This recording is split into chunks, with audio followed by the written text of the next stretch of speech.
నన్ను ఎవరు కొనలేరు అన్న రాఘవ్ చెట్ట, అసలు వాళ్ళకి సిద్ధాంతాలు లేవన్న రాఘవ్ చెట్ట ఇప్పుడు సడన్గా వాళ్ళకి బీజేపీలో సిద్ధాంతాలు ఎలా కనిపించాయి? ఇది ఇప్పుడేమి కొత్తగా బీజేపీ మొదలుపెట్టిన రాజకీయం కాదు. వేరే వేరే రాష్ట్రాలు ఇది గతంలో కాంగ్రెస్ ఉన్నప్పుడు ఇది చేసింది. ఆప్ నేతలు ఏం ప్రచారం చేశారు అంటే, ఇల్లీగల్ మజార్ ఉన్నా మేము డెమాలిష్ అవ్వనివ్వం, రోడ్డు మీద మేము నమాజ్కి అనుమతిస్తాం. అంటే వాళ్ళు ఎవరిని ఓటు బ్యాంకుగా టార్గెట్ చేసుకుంటున్నారో మనకు తెలుస్తుంది. రాఘవ్ చెడ్డ ఎంతకాలం బీజేపీలో ఉంటారనేది కూడా సందేహాస్పదమే. మనమేమి రాఘవ్ చెడ్డని ఇంకో హిమంత బిశ్వ శర్మ కింద ఊహించుకోకండి. Mostly 2027 assembly elections, 2029 Lok Sabha elections వరకు తను ఉంటే ఎక్కువ. హిట్ టీవీ ప్రేక్షకులకు నమస్కారం, నేను మీ మహేష్. నేషనల్ లెవెల్ పాలిటిక్స్ పరంగా ఎక్కడున్నామంటే, జెన్జీ అందరూ కూడా మాస్ అన్ఫాలోయింగ్ చేస్తున్న రాఘవ్ చెడ్డ ఇన్స్టాగ్రామ్ దగ్గర నుంచి స్టార్ట్ చేసి యాంటీ డిఫెక్షన్ లా వరకు వెళ్ళి, అట్నుంచి దాని వెనకాల కొన్ని రోజుల క్రితం జరిగిన ఈడీ రైడ్స్ వరకు, అండ్ దానికన్నా ముందు రాఘవ్ చెడ్డ ఇది గూండాల పార్టీ అని చెప్పేసి వ్యాఖ్యానించి ఇప్పుడు మళ్ళీ అదే పార్టీలోకి ఒక్కడిగా కాదు మూలాలు మొత్తం ఒక 7గురిని తీసుకొని వెళ్ళి యాంటీ డిఫెక్షన్లో తన పైన వర్తించకుండా జాగ్రత్త పడుతూ 7గురు ఆ ఎమ్మెల్యేస్ని ఎంపీస్ని ఎవరినైతే తీసుకెళ్లారో దాని గురించి చర్చిద్దాం. దీని వెనకాల ఏం జరుగుంటుంది దాన్ని డైసెక్ట్ చేద్దాం. క్లియర్గా ఎక్స్ప్లెయిన్ చేయడానికి మనతో పాటు పవన్ శ్రీహర్ష గారు ఉన్నారు. ఈసారి నేను మీ పేరు కరెక్ట్ గానే చెప్పాను అనుకుంటాను. Welcome to hit TV studio. ఎలా ఉన్నారు? How was your weekend? Fine అండి. How are you? Good good good. Thank you for having me అండి. అయ్యో, ఇట్స్ అ ప్లెజర్. ఎందుకంటే మాకు క్లియర్ అనాలిసిస్ రావాలి కాబట్టి చూస్తున్న వాళ్ళకి. పార్టీ లీడర్స్ ఎవరైతే ఉన్నారో వాళ్ళు పార్టీలు మారడం కొత్తేం కాదు, రాజకీయాలు దానికే ప్రసిద్ధి. కానీ రాఘవ్ చెడ్డ ఏదైతే పార్టీ మారారో ఆప్ నుంచి బీజేపీకి, ఎందుకంటే తన మీద మొన్నటి వరకు telecom regulatory authority of India పైన పోరాడడం కానీ, తర్వాత ఇంకా వేరే ఇష్యూ పైన, అరే నేపాల్లో ఒక చేంజ్ వచ్చినట్టు మన దగ్గర కూడా ఒక చేంజ్ వస్తుందేమో, ఇతను చూస్తే మాకు హోప్ వస్తుంది, చదువుకున్నవాడు, పైగా అబ్రాడ్లో చదువుకొని వచ్చినవాడు, యంగ్, ఇలాంటి వాళ్ళే కదా, మనం జైలు తను చేస్తున్నాడు కదా, ఇలాంటివన్నీ ఉన్నాయి ఉన్నాయి. అందుకని జెన్జీ ఫాలోయింగ్ కూడా ఎక్కువ ఉండింది. In fact I was that one person. I shared try రూల్స్కి విరుద్ధంగా తను మాట్లాడుతున్నప్పుడు, అమ్మయ్య నేను కూడా నా రీఛార్జ్కి 30 రోజులు న్యాయం చేకూరుస్తుంది ఈ వాదన వల్ల నేను అనుకున్నాను. అలాంటి రాఘవ్ చెట్ట, మొన్నటి వరకు గుండాల రాజ్యం అని చెప్పేసి తిట్టిన రాఘవ్ చెట్ట, నన్ను ఎవరు కొనలేరు అన్న రాఘవ్ చెట్ట, అసలు వాళ్ళకి సిద్ధాంతాలు లేవన్న రాఘవ్ చెట్ట ఇప్పుడు సడన్గా వాళ్ళకి బీజేపీలో సిద్ధాంతాలు ఎలా కనిపించాయి? దీనికన్నా ముందు అశోక్ మిట్టల్, ప్రథమ్ మిట్టల్ అనేవాళ్ళు lovely professional university founder and ఇంకో లైక్ వాళ్ళ అబ్బాయి ఇంకో పెద్ద కంపెనీకి ఫౌండర్, వాళ్ళ మీద జరిగిన ఈడీ రైట్స్, వాళ్ళు సడన్గా బీజేపీకి షిఫ్ట్ అవ్వడం. అండ్ ఒక కామెంట్ మీకు చూపిస్తాను ఇదంతా జరిగే ముందు. ఈ కామెంట్ మీకు కూడా స్క్రీన్ పైన కనిపెడుతుంది. ఇందులో ఎంత నిజం ఉంది, నిజంగానే ఇలా చేస్తారా? ఇది చూడండి. This thing happened in west Bengal to బీజేపీలో ఎవరైనా వేరే పార్టీ వాళ్ళు బీజేపీలోకి రావాలంటే వాళ్ళపైన ఈడీ రైడ్లు అవుతాయని చెప్పేసి జెన్జీస్ కమెంట్ చేస్తుంది. Over to you. ఇంకా మీరు ఏం చెప్తారో, దీని వెనకాల ఏం జరుగుతుంది? ఓకే అండి. సో ప్యూర్లీ పాలిటిక్స్, రాజకీయం ఇదంతా. దీంట్లో వేరేది ఇంకా దీనికి ఏమి కూడా మనం ఆపాదించక్కర్లేదు. ఇప్పుడు అధికారంలో బీజేపీ ఉంది, it has weapons at its disposal and వాళ్ళు వాడారు. ఇది ఇప్పుడేమి కొత్తగా బీజేపీ మొదలుపెట్టిన రాజకీయం కాదు. వేరే వేరే రాష్ట్రాలు ఇది గతంలో కాంగ్రెస్ ఉన్నప్పుడు ఇది చేసింది. దాని తర్వాత మనం ఆపరేషన్ ఇక్కడ వైఎస్ రాజశేఖర్ ఉన్నప్పుడు టీడీపీని ఏం చేశారో కూడా చూసాం. కేసీఆర్ టీడీపీని ఏం చేశారు, కాంగ్రెస్ వాళ్ళని ఏం చేశారో చూసాం. అండ్ ఇదే కాంగ్రెస్ రాజస్థాన్లో బీఎస్పీ ఎమ్మెల్యేల ద్వారా ఇప్పుడు ఎలా అయితే ఆప్ విలీనమైందో అలాగే బీఎస్పీ కూడా విలీనమైంది రాజస్థాన్లో. సో ఏ పార్టీ అయినా సరే ఎక్కడ ఉన్నా వాళ్ళకి చేస్తారు. సో వీక్నెస్ లేని పార్టీ లేదు, వీక్నెస్ లేని నాయకులు లేరు, పొలిటీషియన్స్ లేరు. నథింగ్. దాన్ని కరెక్ట్ గా పట్టుకోగలిగితే విలీనాలు అనేవి నథింగ్, అసలు నట్టు కేక్ వాక్ అన్నట్టు. అంటే దీన్ని సమర్థించట్లేదు, సమర్థన దీంట్లో వ్యతిరేకించడం ఏం లేదు. రాజకీయం అంటే ఇలానే ఉంటుందండి, దట్స్ ఇట్. మనం తరచూ ఒక మాట వింటాం, అందరూ అంటూ ఉంటారు, నేతలు లేకపోతే విశ్లేషకులు లేకపోతే పాత్రికేయులు అందరూ విలువలతో కూడిన రాజకీయాలు అనే మాట మనం తరచూ వింటాం. నా మెయిన్ ఫీలింగ్ ఏంటంటే రాజకీయాల్లో విలువలు లేవు, రాజకీయాలు లేవండి. ఎలా ఇప్పుడు మనం ఏ దేశంలో విలువలు ఉన్న వాళ్ళకి రాజకీయాల్లో చూడలేదు. No comments. అది ఎందుకంటానంటే ఇక్కడ మన దేశందే అని అనట్లేదు, ప్రపంచంలో ఎక్కడైనా విలువలతో రాజకీయాలు ఎవ్వరూ నడపలేరు. విలువలు అంటే ఏంటి? రాజకీయాలు ఉండాల్సింది విలువలు కాదు, సిద్ధాంతం. సిద్ధాంతానికి ఏదైతే మీరు నమ్మారో దాన్ని హుక్ ఆర్ క్రుక్ మీరు చేయాలి. మీరు నమ్మిన సిద్ధాంతం నుంచి మీరు ఎప్పుడు డైవర్ట్ అవ్వకూడదు. ఇప్పుడు బీజేపీ ఉందండి, BJP at the end of the day దాన్ని ఎన్ననివ్వండి, అది నా మంచి చేస్తుందా, లేకపోతే ఒక్కొక్కళ్ళకి ఒక్కొక్క రకమైన అభిప్రాయం ఉండొచ్చు. మోదీ గారు అంటే ఇష్టం ఉండొచ్చు, మోదీ గారు అంటే ఇష్టం లేకపోవచ్చు. ఇప్పుడు అమిత్ షా గారు చేసింది సమర్థించవచ్చు, వ్యతిరేకించవచ్చు, ఏదన్నా చేయొచ్చు. బట్ ఒక ఎండ్ ఆఫ్ ద డే అందరూ నమ్మేది ఏంటి అంటే బీజేపీ హిందుత్వ పార్టీ, వాళ్ళది కోర్ నేషనలిజం. 2047కి విశ్వగురువుగా నిలబెట్టాలి, భారతదేశాన్ని అగ్రస్థానంలో నిలిచిపెట్టాలి. వాళ్ళు దానికోసం ఏమన్నా చేస్తారు. ఇది సిద్ధాంతం. ఆపుకు వచ్చేసరికి అలా సిద్ధాంతం లేదు. ఒక పార్టీ మొదలుపెట్టినప్పుడు వాళ్ళకు ఒక ఐడియాలజీ ఉండాలి. ఆపుకు ఐడియాలజీ లేదు. ఎందుకంటే ఇది అసలు ఫస్ట్ పార్టీనే కాదు, ఇది ఒక మూమెంట్. ఎన్జిఓ అన్నాడు కేజ్రీవాల్ పార్టీ ఫామ్ చేశాడు. నా పిల్లల మీద నేను పోటీ చేయను అన్నాడు, పోటీ చేశాడు. నేను సీఎంఏ ఇంట్రెస్ట్ లేదన్నాడు, సీఎం అయ్యాడు. నేను అసలు పెద్ద ఇళ్లలోనే ఉండను అన్నాడు, శీష్ మహల్లో ఉన్నాడు. నేను అసలు కాన్వాయే నాకు వద్దని అన్నాడు. ఇప్పుడు సీఎం కాదు, ఎమ్మెల్యే కూడా కాదు, పంజాబ్లో 90 వెహికల్స్ కాన్వాయ్ వెళ్తుంది కేజ్రీవాల్ కోసం. ఎక్కడుంది విలువలు? సో ఏంటంటే తనది ఎప్పుడైతే మనం ఒక సిద్ధాంతం ఏదైతే మనం చెప్తామో ఆ సిద్ధాంతానికి గనక వాళ్ళు కట్టుబడి లేకపోతే, సిద్ధాంతం లేదు అని తెలిసినా వాడు నిర్మించుకున్నది పేకమెడలా కూలిపోతుంది. కూల్చడానికి వేరే వాళ్ళకి అవకాశం దొరుకుతుంది. సో అలాగే ఇప్పుడు బీజేపీకి అవకాశం దొరికింది. ఇప్పుడే ఎందుకు చేశారు అంటే దాన్నే రాజకీయం అంటారు. As simple as that. ఎందుకంటే అందరి దృష్టి ఎక్కడుంది? బెంగాల్ మీద ఉంది. అమిత్ షా గారు బెంగాల్లోనే కూర్చుండడంతో అందరి దృష్టి బెంగాల్లో గెలుస్తుందా అందరిని అడుగుతున్నారు. ఎవరు ఊహించరు వీళ్ళు కేజ్రీవాల్ మీద ఇలాంటి ఒకటి జరుగుతుందని. ఆల్ ఆఫ్ ఏ సడన్ అది కూడా ఎప్పుడు వచ్చిందంటే మమతా బెనర్జీ ప్రకటించింది కేజ్రీవాల్ బెంగాల్ వచ్చి టీఎంసీని సమర్థిస్తూ పర్యటన చేస్తారని. సో తన పార్టీనే కాపాడుకోలేని వ్యక్తి ఇప్పుడు టీఎంసీ కోసం పర్యటన చేయాలి అక్కడ. తనకు అది ఎంత ఒత్తిడి ఉండాలి అంటే మైండ్ గేమ్. ఆప్ని వీక్ చేయడం, why to sabotage AAP at this time. ఒకటి, గుజరాత్లో ఇప్పుడు మున్సిపల్ ఎలక్షన్స్ అవుతున్నాయి. దాని తర్వాత లెస్ దెన్ 1 ఇయర్లో పంజాబ్లో అసెంబ్లీ ఎలక్షన్స్ ఉన్నాయి. సో ఏ పార్టీ అయినా ఎదగాలి అనుకుంటుంది. ఎదగాలి అనుకున్నప్పుడు అవతల వైపు ఉన్న వాళ్ళు అధికారంలో ఉండని, ప్రతిపక్షంలో ఉండని, ఎవరైనా ఉండని వాళ్ళు ఖచ్చితంగా ఎదుగుదలను ఆపాలని చూస్తారు. అందులో భాగంగా జరుగుతున్నదే. ఆప్ ఏంటంటే గుజరాత్లో వెరీ డివిజివ్ పాలిటిక్స్ ప్లే చేస్తాం. సాధారణంగా అందరూ బీజేపీని డివిజివ్ అంటారు, కానీ అసలు నిజంగా డివిజివ్ పాలిటిక్స్ ఆప్ ప్లే చేస్తుంది. ఏ విధంగా? గుజరాత్లో మనకి ఖామ్ అని ఒక కాయిన్, ఒక టర్మ్ ఉంటుంది.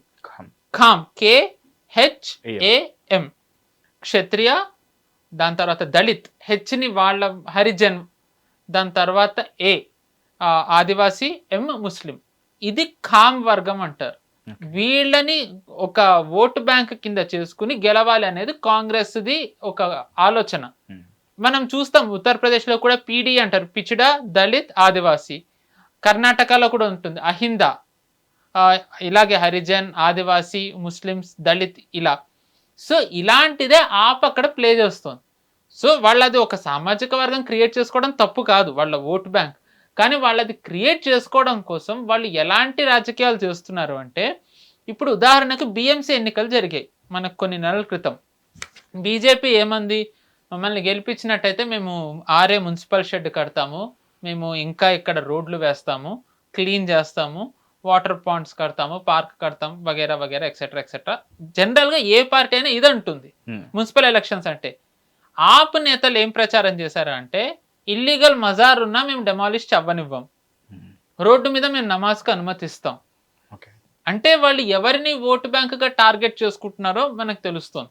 అండ్ రీసెంట్లీ ట్విట్టర్లో కొంతమంది ప్రామినెంట్ గుజరాత్లో మీడియా ఫాలో అయ్యే వాళ్ళు, ఇన్ఫ్లుయెన్సర్, జర్నలిస్ట్, క్లోజ్ అసోసియేట్స్, వాళ్ళు ఏం రివీల్ చేశారంటే ముస్లింలని ఆప్ ఎంతగా అపీస్ చేస్తూ వెళ్ళిందంటే వాళ్ళందరూ కూడా వాళ్ళ కమ్యూనిటీస్లో మీరందరూ కూడా ఆప్కి ఓట్ వేయండి, కాంగ్రెస్కి వేయద్దు, హిందూస్ అందరూ కూడా కులాల వారీగా వర్గాల వారీగా విడిపోయారు, కులాల వారీగా మనం అందరం కలిసి ఉండి వేసినట్టయితే 2002ది మనం ప్రతీకారం తీర్చుకోవచ్చు, దానికి ఇప్పటి నుంచి మనం స్కెచ్ చేయాలని. సో ఇలాగా ఒక రకంగా డివిజివ్ పాలిటిక్స్ ప్లే చేస్తూ వాళ్ళల్లో అలాంటి మైండ్ సెట్ క్రియేట్ చేసి హిందువులని కులాల వారీగా విడగొడుతూ ఆపు మున్సిపల్ ఎలక్షన్స్లో ప్లే చేస్తోంది. మామూలుగా మనకి గుజరాత్ ఎవరి కంచుకోట తెలిసిందే, ప్రధానమంత్రి మోదీ గారిది, అమిత్ షా గారు నెంబర్ 2 బీజేపీలో. వీళ్ళిద్దరు ఎందుకు ఊరుకుంటారు? ఎందుకంటే వాళ్ళకు అవమానం కదా, వాళ్ళ రాష్ట్రంలో ఆపు ఎదిగితే. సో ఆబ్వియస్లీ వాళ్ళు కొట్టాలని చూశారు. అండ్ పంజాబ్ వస్తోంది. సో పంజాబ్లో ఇప్పుడు మనం చూసుకున్నట్టయితే ఏడాది టైంలో ఇది గనక జరిగితే ఒత్తిడి పెరుగుతుంది. ఎందుకంటే పంజాబ్లో ఏప్రిల్ మేలో పంజాబ్లో ఉంటే ఏడాది చివరిలో గుజరాత్లో వస్తుందన్నమాట. సో వీళ్ళు మామూలుగా ఏ పార్టీ అయినా ఇంకా మొదలు పెడతారు ప్రచారం. కానీ బీజేపీ ఏంటంటే ఇంకా ముందరే ప్రచారం మొదలుపెట్టింది. అంటే ప్రచారం ఇన్ ది సెన్స్ వాళ్ళ ఏం చేస్తే మనం ఎక్స్పాండ్ అవుతాము అని. మనం చూసుకున్నట్టయితే కనుక బీజేపీకి 2019లో 2 సీట్లలోనే బీజేపీ ఆధిక్యం చూపించింది ఎమ్మెల్యే సీట్లలో పోల్చుకుంటే. ఐ థింక్ మరి అప్పుడు పొత్తు ఉందనుకుంటా అకాలీదళ్తో, ఐ డోంట్ రిమెంబర్. కానీ 2024లో బీజేపీ సొంతంగా పోటీ చేస్తే 23 సీట్లలో చూపించింది ఆధిక్యం. ఓటు శాతం 18% వచ్చింది. సో అంటే బీజేపీకి ఎక్కడ అనిపించింది, మనం కనుక కొంచెం కష్టపడినట్టయితే మనకు ఒక అవకాశం ఉంది అనేది బీజేపీకి దాంతో రుజువైంది. సో ఆబ్వియస్లీ వాళ్ళు దానికి తగ్గట్టుగానే మనం ఏం చేస్తే, ఎవరిని అట్రాక్ట్ చేస్తే మనము ఇక్కడ రావచ్చు అనేది బీజేపీ కూడా ఆలోచిస్తూ వచ్చింది. ఆల్రెడీ దానికి తగ్గట్టుగానే క్యాంపెయినింగ్ చేస్తూ వచ్చింది. హర్యానా ముఖ్యమంత్రి నాయబ్ సింగ్ సైని గారు తరచూ గత కొంతకాలం ఆయన పంజాబ్ వెళ్తూ వచ్చారు. ఎందుకంటే పంజాబ్ హర్యానా ఒకప్పుడు కలిసి ఉన్నవే, ఒక రాష్ట్ర ప్రభావం ఇంకో రాష్ట్రం మీద ఉంటుంది. సో ఏంటంటే హర్యానా నుంచి ఆయన తరచూ వెళ్తూ వచ్చారు. కానీ ఆయన వెళ్ళడం వెనక ఇంకొక ఆస్పెక్ట్ ఏముంది అంటే, మామూలుగా హర్యానా జాట్ వర్సెస్ నాన్ జాట్ ఇలాగా కాంగ్రెస్ చూస్తూ వచ్చింది. భూపేందర్ హుడా అంటే బీజేపీ 2014లో అధికారంలో రాక ముందర వరకు కాంగ్రెస్ తరఫున అధికారంలో ఉన్నది భూపేందర్ హుడా. ఆయన ఏంటంటే Jat versus non Jat politics చేస్తూ వచ్చారు, జాట్లందరినీ ఒక్కటిగా చూడడం. సో బీజేపీ దాన్ని అడ్వాంటేజ్గా తీసుకుంది. అంటే మేము అందరు జాట్లనే చూస్తాం, బట్ మేము వచ్చినట్టయితే ఎవరైతే వెనకబడ్డారో మేము వాళ్ళకి కూడా ప్రాధాన్యత ఇస్తామని. సో అలా వచ్చిన ఆయన మనోహర్ లాల్ ఖట్టర్ కానివ్వండి, ఇప్పుడు నాయబ్ సింగ్ సైని. దీంతో ఏమైందంటే జాట్లని కాంగ్రెస్ రెచ్చగొట్టడం మొదలుపెట్టింది. భూపేందర్ హుడా తనయుడు దీపేందర్ హుడా ఇప్పుడు మనం చూసుకున్నట్టయితే పార్లమెంట్లో రాహుల్ గాంధీకి వెనకాలే కూర్చుని ఉంటాడు అతను. సో అతను ఒక రకంగా మనం ఫార్ములాస్ అప్పుడు ఏదైతే హర్యానాలో గొడవలు చూసామో దాని వెనక ఉన్నది హుడాసే. రెస్లింగ్ ప్రొటెస్ట్ వెనక ఉన్నది హుడాసే. ఎందుకంటే మేమే ఉండాలి, జాట్లే ఉండాలి, ఎందులోనూ నాన్ జాట్లు ఉండకూడదు అనేది వాళ్ళ మైండ్ సెట్. ఓకే. సో దాన్ని బీజేపీ ఒక రకంగా క్యాస్ట్ బ్యారియర్ని బ్రేక్ చేసింది. సో వాళ్ళకి అది నచ్చలేదు. సో ఇప్పుడు అలాంటి అర్థమెటిక్కి బీజేపీ పంజాబ్లో ప్లే చేసే అవకాశం ఉంది. పంజాబ్లో కూడా జాట్, సిక్ ఇలాంటివన్నీ సామాజిక వర్గాలు ఉన్నాయి. హిందూస్ సుమారు 38% ఉన్నారు. సో ఏంటంటే బీజేపీ హిందూస్ది మనం సిక్కులది మెజారిటీ తీసుకున్నట్టయితే కనుక we have chance. So for that BJP వాళ్ళకు ఒక ప్రామినెంట్ ఫేస్ కావాలి. మీరేందాక అన్నారు జెన్సీ చాలా అట్రాక్ట్ అవుతున్నారు, రాఘవ్ చెడ్డాదన్. సో హర్భజన్ సింగ్ కూడా ఉన్నారు కదా. హర్భజన్ సింగ్ ఏంటంటే తను రెగ్యులర్ పొలిటీషియన్ కాదు, తను క్లియర్ గా చెప్పాడు ఆప్లో జాయిన్ అయ్యాడు. కానీ ఆయన క్యాంపెయినింగ్ చేయనన్నారు. నేను క్యాంపెయినింగ్ ఏం లే, మీకు పార్లమెంట్ లో ఓటింగ్ అప్పుడు నేను ఓట్ వేయడానికి నేను ఉంటా, నథింగ్ క్యాంపెయినింగ్ అంటే నేను చెయ్యలేను అదంతా అనేసి అడతాను. Is at least honest in that. So తనని మళ్ళీ మాట్లాడదాం హానెస్టీ గురించి. Yes yeah. సో ఏంటంటే ఇప్పుడు జనాల్లోకి తీసుకెళ్ళడానికి అంటే ఒక ఫేస్ నరేటివ్ పుష్ చేయడానికి రాఘవ్ చెడ్డా పనికొస్తాడు. దాని తర్వాత స్వాతి మాలివాల్, మీకు ఏడుగురు ఎంపీలకు చెప్తున్నా. స్వాతి మాలివాల్ ఆల్రెడీ తను ఏం చేయగలదో మనం ఢిల్లీలో చూసాం. ఢిల్లీలో తను నిజానికి చెప్పాలి అంటే అరవింద్ కేజ్రీవాల్ తన మీద చేయించిన దాడిని ఆవిడ ఒక వెపన్గా మార్చుకుని అసలు ఆప్ గవర్నెన్స్ ఎంత ఫెయిల్ అయిందో ఆవిడ చూపించడంలో, అంటే ఆప్ ఓటమిలో బీజేపీ గెలుపులో ఆవిడ పాత్ర చాలా కీలకమైనది. సో ఆవిడ ఆల్రెడీ చూసారు పంజాబ్, అంటే పంజాబ్లో ఆవిడ ఉన్నారు కాబట్టి ఆవిడకి అది కూడా అనుభవం ఉంటుంది. సో నరేటివ్ పుష్ చేయడంలో you have Raghav Chadha, and మహిళల్లోకి తీసుకెళ్లడం గవర్నెన్స్లో స్వాతి మాలివాల్ ఉన్నారు. అండ్ ఏ పార్టీకైనా అవునన్నా కాదన్నా ఇండస్ట్రియలిస్టులు బ్యాక్ బోన్. ఖచ్చితంగా ఏ పార్టీకైనా కావాలి, ఇండస్ట్రియలిస్టులు లేకుండా ఏ పార్టీ నడవదు అది. సో ఇప్పుడు ఈ 3 ఇండస్ట్రియలిస్టులు బయటకు వచ్చేసారు. లవ్లీ యూనివర్సిటీ అయినా, దాని తర్వాత ట్రైడెంట్ యూనివర్సిటీ అయినా, అశోక్ మిత్తల్ అండ్ పదం మిత్తల్ మిట్టల్ ఒక్కరు, వాళ్ళ అబ్బాయి వాళ్ళ అబ్బాయి అంత ఐడియా లేదు, బట్ తండ్రి ఎంపీ, తను ఇప్పుడు బీజేపీలో జాయిన్ అయ్యాడు ఆయన. దాని తర్వాత Rajender Gupta Trident hotels head, ఇంకొక ఆయన సన్ కంపెనీ, నెట్వర్క్ కాదు, మారన్స్ కాదు, ఇంకొక సన్ కంపెనీ ఉంది, దాన్ని నడుపుతారు. సన్ ఫార్మా కాదు, ఇంకొకటి ఉంది అక్కడ పంజాబ్ లో ఉంటుంది ఎక్కువ. సో ఆ company. So with this we have 5. Harbhajan Singh గురించి మనం మాట్లాడుకున్నాం. సో ఇండస్ట్రియల్ రావడంతో ఏమవుతుంది, ఆప్కి ఫైనాన్షియల్ గా స్క్వీజ్ అయ్యే అవకాశం ఉంది. Until and unless foreign funding వస్తే తప్ప మనం అది కొంచెం సేపట్లో మాట్లాడుకుందాం. సో సో ఒక రకంగా ఆర్థికంగా స్క్వీజ్ చేయడం, నరేటివ్ పరంగా ఒక రకంగా వాళ్ళని వీక్ చేయడం, గవర్నెన్స్ పరంగా వాళ్ళని నెగిటివ్ అంటే వాళ్ళది నరేటివ్ తిప్పికొట్టడం, అండ్ వీటన్నిటికంటే ముఖ్యంగా సంస్థాగతంగా పార్టీని బలహీనపరచాలి. జస్ట్ ఇమాజిన్, ఒకవేళ అమిత్ షా గారు బీజేపీ నుంచి బయటకు వస్తున్నాను అని ప్రకటిస్తే ఎలా ఉంటుంది? Can anyone imagine? అసలు అది బీజేపీ ఏమవుతుంది? ఇప్పుడు వచ్చేసిన ఒక ఎంపీ అలాంటి ఆయన సందీప్ పాఠక్. మనందరి దృష్టి రాఘవ్ చెడ్డా, లవ్లీ యూనివర్సిటీ వీళ్ళందరి మీద ఉంది, కానీ వీళ్ళందరికంటే ఇంపార్టెంట్ సందీప్ పాఠక్. నిజానికి ఆయన ఆప్కి backbone. 2015 if I'm not wrong, ఆప్కి 67 సీట్స్ వచ్చాయి out of 70 Delhi assembly elections లో. దాంట్లో కీలక పాత్ర పోషించింది ఈయనే. దాని తర్వాత 2020లో 62 సీట్స్ వచ్చాయి, దాంట్లో కీలక పాత్ర పోషించింది ఈయనే. పంజాబ్లో 2022 ఎలక్షన్స్లో 117లో 92 సీట్స్ వచ్చాయి, దాంట్లో కూడా కీలక పాత్ర పోషించింది ఈయనే. అంటే పార్టీని మనం జనాల్లోకి ఎలా తీసుకెళ్ళాలి, మన నెరేటివ్ని ఎలా పుష్ చేయాలి, ఎలాంటి అభ్యర్థులను నిలబెట్టాలి, విపక్షాల నరేటివ్ని ఎలా బస్ట్ చేయాలి, విపక్షాలని డిఫెన్సివ్ మోడ్లోకి ఎలా పెట్టాలి. వెస్ట్ బెంగాల్కి బీజేపీ సైడ్ నుంచి ఇన్ఛార్జ్ ఉన్నట్టు. ఎగ్జాక్ట్లీ. సో అంటే ఏంటంటే ఎలక్షన్ నరేటివ్ నుంచి పార్టీని సంస్థాగతంగా బలోపేతం చేయడంలో ఎంతో కీలక పాత్ర పోషించిన సందీప్ పాఠక్ కూడా ఇప్పుడు బయటకు వచ్చేసారు. అండ్ రాఘవ్ చెడ్డా, సందీప్ పాఠక్ లాంటి వాళ్ళు బయటికి రావడంతో కేవలం నరేటివే కాకుండా పార్టీలోని చాలా సీక్రెట్స్ కూడా తెలుస్తాయి. ఆబ్వియస్లీ వాళ్ళకి చాలా తెలిసే ఉంటాయి. సో అవన్నీ బీజేపీ ఖచ్చితంగా ఇప్పుడు అడ్వాంటేజ్గా తీసుకుంటుంది. సో ఇప్పుడు చూడండి, 23 సీట్స్ అన్నాను, దాని తర్వాత 18% ఓట్ షేర్. మీకు నేను లాస్ట్ టైం మనం వెస్ట్ బెంగాల్ గురించి మాట్లాడుతున్నప్పుడే అన్నాను, ఆల్రెడీ బీజేపీ గ్రోత్ రేట్ చూపిస్తుంది బెంగాల్లో, సో అది ఇంకా హెల్ప్ అవ్వచ్చు అని అన్నాను. అందుకే 152లోంచి అరౌండ్ 100 నుంచి 120 సీట్లు రావచ్చు. సో అలాగే ఇప్పుడు 23 సీట్స్ వీళ్ళు పార్లమెంట్లో చూపించారు అంటే మెజారిటీకి వాళ్ళకి ఇంకో 34 సీట్స్ కావాలి. సో గట్టిగా ప్రయత్నిస్తే గనక ఇప్పుడు మీరు చూసుకున్నట్టయితే అన్ని సామాజిక వర్గాల నుంచి బీజేపీకి వస్తున్నారు. సో ఛాన్స్ బీజేపీకి కనిపిస్తుందేమో. అమిత్ షా గారు అందుకే చాలా మన ప్రచారంకి వెళ్ళినప్పుడు ఆయన ఈ ఏడాది మొదట్లో అన్నారు, ఆయన క్లియర్ కట్ నెరేటివ్ చెప్పారు, మేము గనక వచ్చినట్టయితే పంజాబ్ని డ్రగ్ ఫ్రీ స్టేట్ చేస్తాం, ఖచ్చితంగా మేము చేస్తాము, దాని తర్వాత రిలీజియస్ కన్వర్జన్లను మేము ఆపుతామని. ఈ రెండు ఏ పార్టీ ప్రకటించలేదు. ఎందుకంటే మనకు తెలిసిందే సిక్కులు ఎంత మనం ఎంత గౌరవిస్తామో మనకు తెలిసిందే. కానీ అలాంటి సిక్కుల నుంచి ఇప్పుడు సైన్యంలోకి చేరడంలో సంఖ్య తగ్గిపోతోంది. ఆర్మీ స్పష్టంగా చెప్పింది, మాకు తగ్గుతోంది, దయచేసి మీరు రండి, ఆ రెజిమెంట్ని వీక్ చేయొద్దు. హిస్టారికల్గా దానికి చాలా హిస్టరీ ఉంది, సినిమాలు వచ్చాయి దాని మీద అసలు.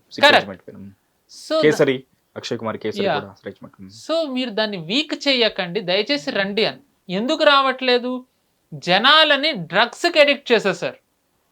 డ్రగ్స్కి ఎడిక్ట్ చేసి వాళ్ళని మాఫియాల్లోకి పంపేసి రిలీజియస్ కన్వర్షన్ చేసి వాళ్ళకి దేశం మీదే భక్తి లేకుండా చేశారు. ఉన్న వాళ్ళేమో అసలు కంప్లీట్ అవుట్ ఆఫ్ స్టేట్లో ఉంటున్నారు. దానివల్ల మీకు ఒక స్టేట్ అలా అవ్వడం వల్ల ఆ జనాలకు ప్రభావం అలా గనక పడ్డట్టయితే వాళ్ళకి దేశంతో కలిసి ఉండాలనే ఆలోచన రాకపోతే కొన్ని శక్తులు దాన్ని అడ్వాంటేజ్గా తీసుకుంటాయి. సో ఇవన్నీ ఆపాలి అంటేనే అందుకే అమిత్ షా గారు clear cut campaigning, religious conversion and drug free Punjab. So దానికి తగ్గట్టుగానే వీళ్ళు ఇప్పుడు స్టెప్ బై స్టెప్ నరేటివ్ తెచ్చుకుంటూ వస్తున్నారు. అండ్ ఇంకొకటి చాలా మంది అనొచ్చు, ఎందుకు వై ఓన్లీ బీజేపీ అని. నిజానికి అక్కడ బీజేపీకి ఇప్పటివరకు బలం లేదు. అవును, నిజానికి లేదు. సెకండ్ ప్లేస్లో కాంగ్రెస్ ఉంది. ఎవరు కాంగ్రెస్లోకి వెళ్తామనట్లేదు. ఇన్ఫాక్ట్ కాంగ్రెస్లోనే ఇన్ఫైటింగ్ ఉంది. ఆ కాంగ్రెస్ నేత సిద్ధు, ఆయన ఇప్పుడు లేరు, కానీ ఆయన బయటకు వచ్చేస్తూ ఆయన భార్య ఏమందంటే సీఎం అభ్యర్థిగా రావాలి అంటే 500 కోట్లు ఇవ్వాలి అని. సో వాళ్ళకి ఇప్పుడు కరప్షన్, వాళ్ళకి ఇన్ఫైటింగ్. ఇప్పుడు ఆపది దీంతో నరేటివ్ సెట్ అయింది. సో ఉన్న ఫస్ట్ 2 పార్టీస్ గనక కొంచెమన్నా సాబొటాజ్ జరిగితే ఆల్టర్నేటివ్గా ఒక స్ట్రాంగ్ పార్టీ ఎమర్జ్ అయ్యే అవకాశం ఉంది. సో అది బీజేపీనే అవ్వచ్చు. లేదు ఒకవేళ బీజేపీకి అంత బలం లేకపోతే శిరోమణి అకాలీదళ్తో ఎన్నికల తర్వాత కలిపి మళ్ళీ పొత్తు ప్రకటించే అవకాశం ఉంది. ఇప్పటి వరకు బీజేపీ స్మాల్ బ్రదర్, శిరోమణి అకాలీదళ్ బిగ్ బ్రదర్. అంటే వాళ్ళు అంతా చెప్తే వాళ్ళ చెప్పు చేతల్లో వీళ్ళు వచ్చారు. సో అది మారచ్చు. ఆర్ లేకపోతే బీజేపీ సొంతంగానే అధికారంలోకి రావచ్చు, లేకపోతే బిగ్ బ్రదర్ రూపంలో ఉండి కూడా వాళ్ళు ఈక్వేషన్స్ మార్చి అధికారంలోకి రావచ్చు. సో ఆపర్చునిటీస్, పాసిబిలిటీస్ బీజేపీకి పెంచుకోవాలనే ప్రయత్నంలో భాగంగానే బీజేపీ చేస్తోంది. సో దీంట్లో ఏంటంటే ఇప్పుడు కేజ్రీవాల్ ఎన్నన్నా నచ్చాయన మొత్తం ఇలా నేను ఇంకా స్ట్రాంగ్గానే ఉన్నాను, అలాగే ఉన్నాను. బట్ అమిత్ షా లాంటి ఆయన బయటికి వచ్చేసిన తర్వాత తనకు ఖచ్చితంగా ఎంత దెబ్బ తగిలిందో తెలియకుండా కేజ్రీవాల్కి ఉంటుందని నేను అనుకోను. అండ్ దీని రామిఫికేషన్స్ అండ్ ఇప్పుడు మెయిన్ ఇంట్రెస్టింగ్ ఆస్పెక్ట్ ఏంటి అంటే కేజ్రీవాల్కి ఫండింగ్ ఎక్కడి నుంచి వస్తుంది అనేది మనకు ఆసక్తికరంగా మారుతుంది. ఓకే, ఎందుకంటున్నానంటే ఇప్పుడు మీకు చెప్పాను, ఫారెన్ ఎవరైతే ఫండింగ్ ఇచ్చే ఇండస్ట్రియలిస్ట్ ఉన్నారో వాళ్ళు బయటకు వచ్చారని. సో ఆర్థికంగా వాళ్ళని బలహీనపరిచిన తర్వాత ఇప్పుడు వాళ్ళకి ఎక్కడి నుంచి వస్తాయనే అనే ఆస్పెక్ట్ని ఇప్పుడు మ్యాగ్నిఫై చేస్తారు. Okay, yes. సో మామూలుగా Kejriwal, it is an open secret, Kejriwal is back by Ford Foundation and Soros. So దీంట్లో ఎటువంటి దాపరికం లేదు. ఎందుకంటే కేజ్రీవాల్ మనందరికీ ముఖ్యమంత్రి అవ్వక ముందర అంటే ఏదైతే కరప్షన్ వ్యతిరేకంగా ఆయన చేసిన ఆందోళన ఉందో దానికంటే ముందర ఆయన ఐఆర్ఎస్ అధికారి. ఆయన ఐఆర్ఎస్ అధికారిగా ఉన్నప్పుడు ఇప్పుడు ఆయనతో పాటు ఉన్న కొలీగ్ మనీష్ సిసోడియా ఈయన కలిపి ఒక ఎన్జిఓ పెట్టారు. That NGO was backed by Ford Foundation and Soros. So అప్పటి నుంచి వాళ్ళకి ఉంటూ వచ్చింది బ్యాకింగ్. అండ్ 2014 మార్చిలో గార్డియన్ ఒక ఆర్టికల్ రాసింది, ప్రేక్షకులు వెళ్ళి వెతకచ్చు. Can Kejriwal save Indian democracy? Kejriwal ఎవరండి అప్పటికి? అసలు ఇంకా తను డెమోక్రసీని కాపాడండి అంటే భారతదేశంలో డెమోక్రసీ లేదనా? అంటే నరేటివ్ ఎలా, కేజ్రీవాల్కి నరేటివ్ ఎలాగ పుష్ చేయడంలో ఫారిన్ మీడియా హెల్ప్ చేస్తుంది, ఫారిన్ సోర్సెస్ ఎలా హెల్ప్ చేస్తున్నాయో మీరు ఒక్కసారి గమనించండి. అండ్ కేజ్రీవాల్ ఇలాగే అరెస్ట్ అయినప్పుడు కూడా ఫారిన్ మీడియా పుంకాలు రాసింది ఆర్టికల్స్. యుఎస్ ఎంబసీ రియాక్ట్ అయింది, Germany embassy foreign minister react అయ్యాడు. ఒక union territory chief minister arrest అయితే అది కూడా అవినీతి ఆరోపణలతోని 1 కాదు 2 కాదు 3-4 కేసుల్లో అతన్ని వెనకేసుకు రావడం ఏంటి వెస్ట్? సో ఇది ఒక డూబియస్ ప్యాటర్న్ మనకు కనిపిస్తుంది. అంటే ఒక సందేహాస్పదమైన అలయన్స్ కేజ్రీవాల్కి వెస్ట్రన్ ఫోర్సెస్కి ఉన్నట్టుగా మనకి దీంతో తెలుస్తోంది.